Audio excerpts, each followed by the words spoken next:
Salam, bu videoda mən sizə Edunex az saytı haqqında məlumat verəcəm. Edunex saytı müəllimlər və şagirdlərin imtahan prosesini asanlaşdırmaq üçün nəzərdə tutulmuş rəqəmsal platformadır.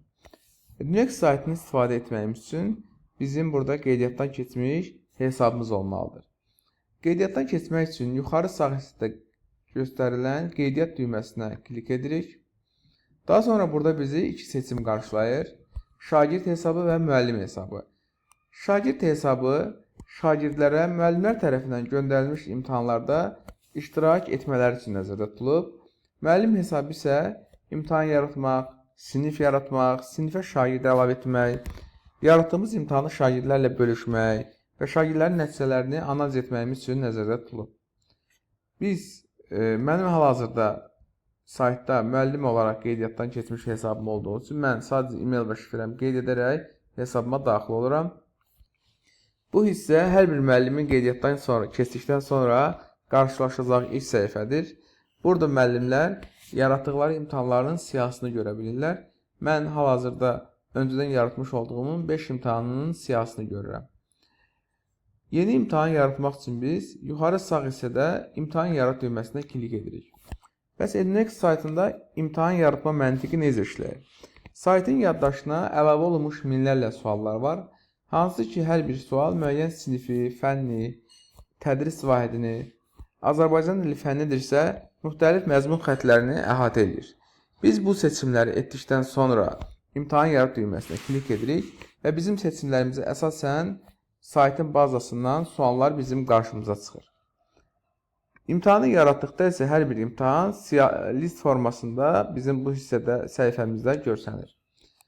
İmtahanı şagirdlərə göndərməyimiz üçün isə bizim yaratmış olduğumuz sinif və şagirdlər siyahısı olmalıdır. Onun üçün biz yuxarı hissədə yerləşən siniflərin bölməsinə keçirik. Hər bir müəllim öz şəxsi məktəbində daxil olan siniflərə və ya hazırlıq qruplarına uyğun siniflər yarada bilər. Yeni sinif yarat düyməsinə klik edərək sinifimizə İstədiyimiz adı əlavə edirik. Nümunə 100 adı ilə yaratmış olduğum sinif ən son bura düşdü və mən bu sinifə imtahan göndərməyim üçün bu sinifdə şagird olmalıdır.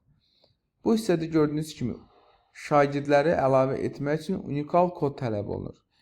Edunex saytı qeydiyyatdan keçmiş hər bir şagirdə unikal kod təqdim edir. Hansı ki, müəllimlər bu unikal kodları şagirdlərdən toplayaraq bu siniflərə həmin şagirdlərə əlavə edə bilərlər.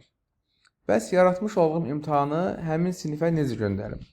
Hər bir imtahan siyahısında göndər düyməsi var. Biz göndər düyməsinə klik edərək seçdiyimiz imtahanı hansı sinifə göndərmək istədiyimizi seçirik. Daha sonra həmin imtahanı sinifin bütün şagirdlərinə mi, yoxsa sinif daxilindəki müəyyən şagirdlərə göndərmək istədiyimizi seçirik. Daha sonra həmin imtahan üçün başlama tarixi və imtahana son giriş tarixi müəyyən etdikdən sonra göndər düyməsinə klik edirik. Daha sonra biz bu imtahanı eyni zamanda PDF yükləyərək çap edib sinifdə şagirdlərə də paylaya bilərik. Bu hissədə görmüş olduğunuz bu ikonkaya klik edərək hər bir imtahanı PDF yükləyə bilərik. Ən sonda göndərdiyimiz imtahanın ən son giriş tarixi bitdikdən sonra nəticə hissəsinə klik edərək şagirdlərin nəticələrinə ətraflı baxa bilərik.